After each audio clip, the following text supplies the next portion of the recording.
And I had promised Master Farad that I would teach Islam when I got to prison, because they had me in the back of a police car, and they had me in the wrong. And I didn't know, that's all I didn't know. This was in 1970. I knew nothing about this true reality, true teaching of Allah. I said, oh Allah, they got me. So I'll teach Islam when I get to prison. And 7 years, I'm just cutting the story short. I can sit down and entertain you for a while. 7 years later, I don't even know that chaplains get paid. Because I'm a volunteer. I've been volunteer going in county jail, Joliet, Stateville, Pontiac, me with a crew of brothers. I didn't know anybody got paid. And to make it short, my community sent me in as the first Muslim chaplain. And then Allah blessed me with enough courage and enough sense to tell them, when you got the guys on lockdown, I can't feed them. I can't help feed. Because some of the stuff you feed them is against my religion. I can't eat it, and I can't give anything. And so they never bothered me. So for 20 years, I had an opportunity to just study. They didn't bother me.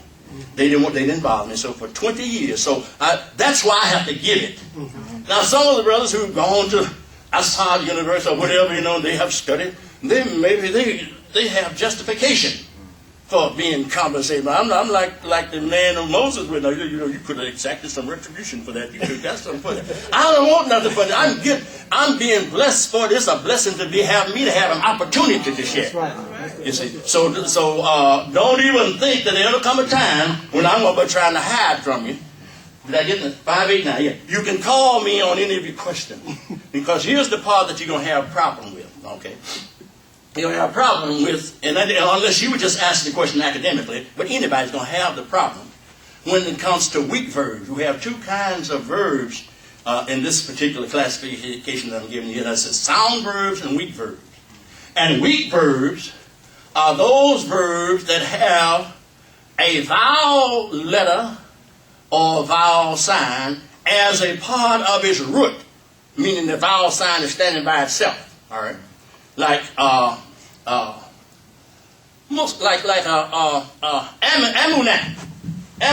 all right? Amunat. Now, what happens, of course, you may know it as aminat, but ultimately it's amunat, because this means to trust. And then amanat means to believe. And of course you can't believe unless you trust, right? You can't believe in something you don't trust. And this is natural here. Some people don't go back any further than amanat. But don't you know that every human being comes here believing? It's natural. So the ooh on that middle letter means that it's natural or God-given. Every baby comes here trusting whoever hands he's in. Whether it's mama or the nurse. He trusts that what they put in his mouth is not going to kill him. If it is his mama nursing him, he'll say, she get her, wait a minute, mama, you ain't been on no crack, have you? He trusts her. He trusts her. Put it in there. So we are born with that. Now so then what happens is that this first letter, that first sound, is dropped in many of its derivatives. Mu'min comes from this word. Mu'min, a believer. Mu'min comes from the word, and so it's no akin, all right? Let me give you the best example of weak verbs to show you what I'm talking about, and then we will, and by the way, if I have any more questions as we go along, be sure to ask them. I know your name, but could you write your name up there? My name? What, next to the phone number? Okay, all right. Oh, you want me to write in English? I thought you could. No. In English. You want it in English, right? Yeah. Oh, okay, all right. I don't spell my first name right because I didn't know at the time when it was given to me.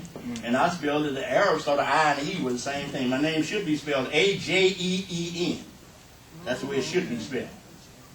But they spelled it A-G-I-N, and then they tried to laugh at me after I had it while they thought, because they used the word ajin for bread.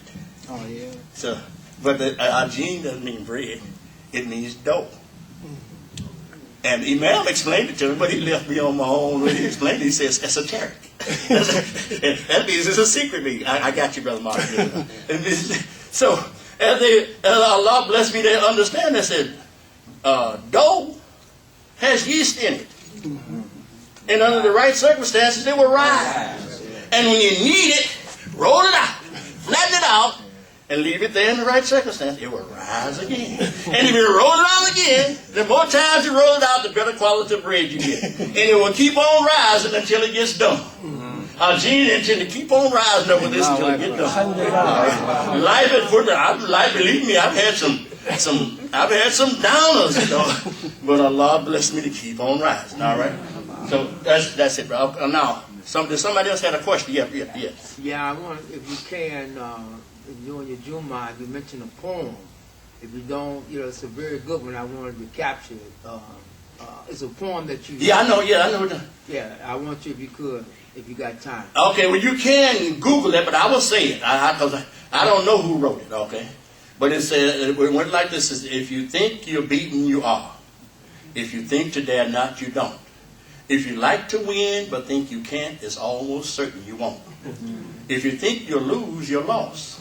For out in the world we find success begins with the fellow's will. It's all in the state of mind. If you think you're outclassed, you are. You got to think high to rise. You got to be sure of yourself before you can ever win a prize. Life's battles don't always go to the stronger or faster man. But sooner or later, the man who wins is the man who thinks he can. So, you can take any phrase, if you think you're beaten, and Google if you think you're beaten. It will come up. I'm pretty sure it will. Okay? And that's one thing. That's technology. You don't have to say, one of these days when I get to the library, you just hit it on the computer. As my sister-in-law said, that thing know everything. Sound like you. Yeah. So you don't have to wait. You can just just take those 2 words if you think you're beaten. And let me know if you don't get it. Matter of fact, I'm going to check to see if it comes up myself. Yes, sir. Right. Okay, now I have one other question. If I'm saying it correctly, I want to know if you heard this word being used to find a root word called llmul-Ishtaqaaq. Llmul-Ishtaqaaq, yeah. Right. In order to find the root word of Arabic. Yeah, llmul-Ishtaqaaq. Yeah, that is not the way you find the root word. That is a word. I'll tell you where I got it from. I got it from the brother in Detroit. I don't know where he got it from. Those are, yes, I see how you're talking about, yes. Those are the letters of extension. I see what you're talking about, yes. But it won't help you actually, you still have to go this process. But yeah, llmul-Ishtaqaaq. Those are the letters of extension. Let me see if I can put them on the board here for you. All right. These letters, it winds up making a word. Yeah. And it winds up with a root word, sami'ah. And sami'ah means to get back. So it's I don't know where it came from. I got it from the brother. What's the brother's name in Detroit? Jihad. No, not Bookman. Jihad. Yeah, the other brother. Sadiq. That may be Jihad to Sadiq, yeah. They're the same person. That's where I got it from, Sadiq.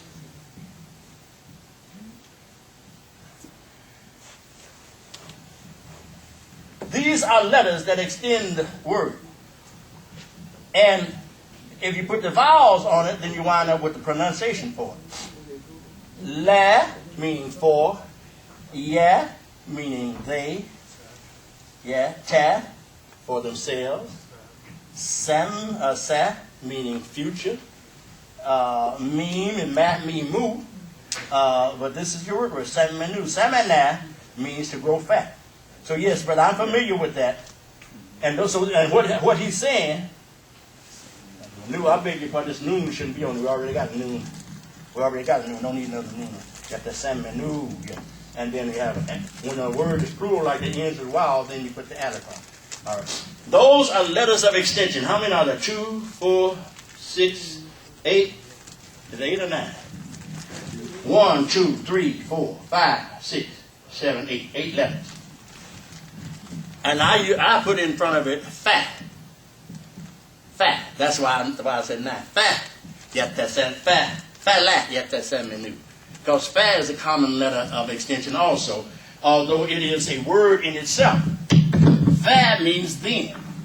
So you could add fa in front of that, and then I think you would have all of your letters of extension. You put fa in front of it, okay? All right.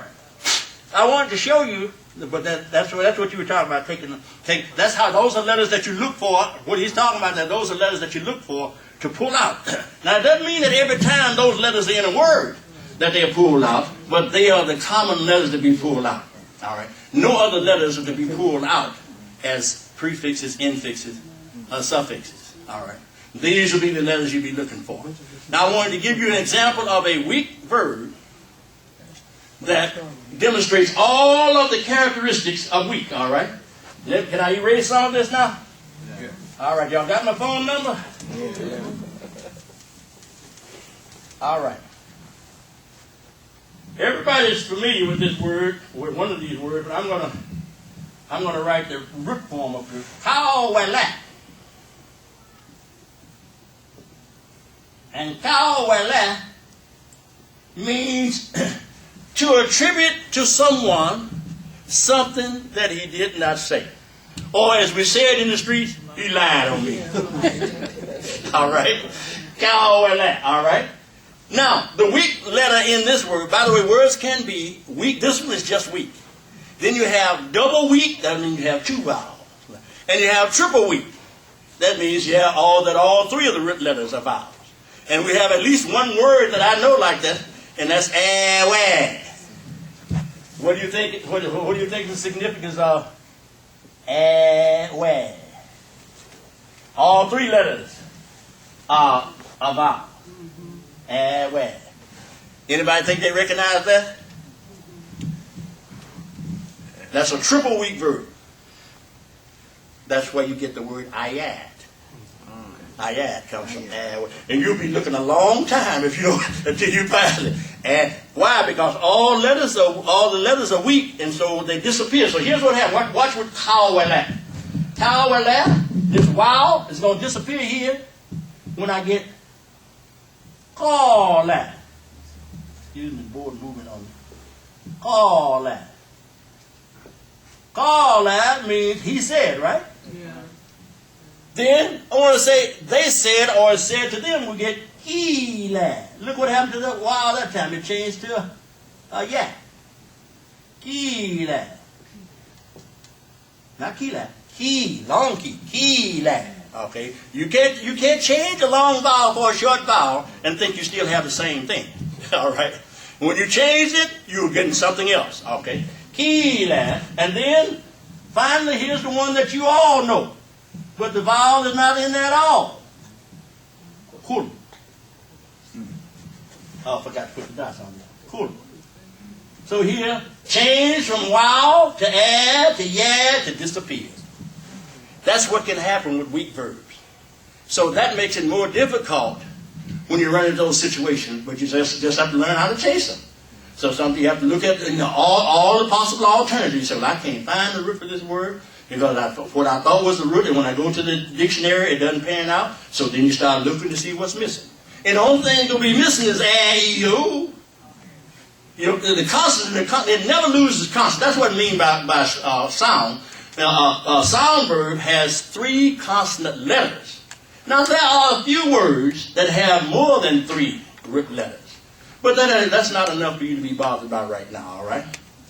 But there are a few, like Muhammad. I think it's 4 root letters in Muhammad. I'm not sure, but I know it's more than 3. Okay? And maybe 4 or 5. Okay.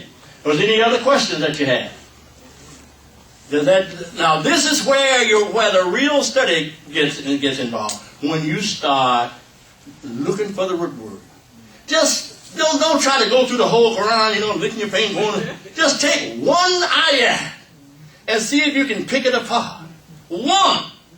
Because every word in the Quran is either a root word or is derived from a root word. Every word in the language is either a root word or derived from a root word. You're going to run into a few situations where you're going to have compound words. But you will get over that. You'll get